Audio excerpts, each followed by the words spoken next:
ng kabuti na may sigarilyas. Kakaliwan din natin ng tossing ng green peas. At ito yung ating balunan ng manok. Ating isasama rin sa ating maso kabuti at sigarilyas with yan, halo-halo natin. Hindi na tayo naglagay ng mantika dyan. Yung mismong oil ng balunan ng ating lagay na natin sigarilyas. Sabay na natin yung atom.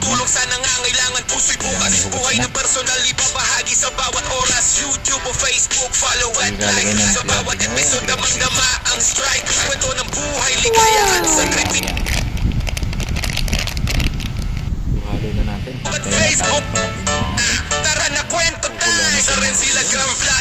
Ang ating mushroom with sigarilyas. Na mayatay balunan ng manok. Yan.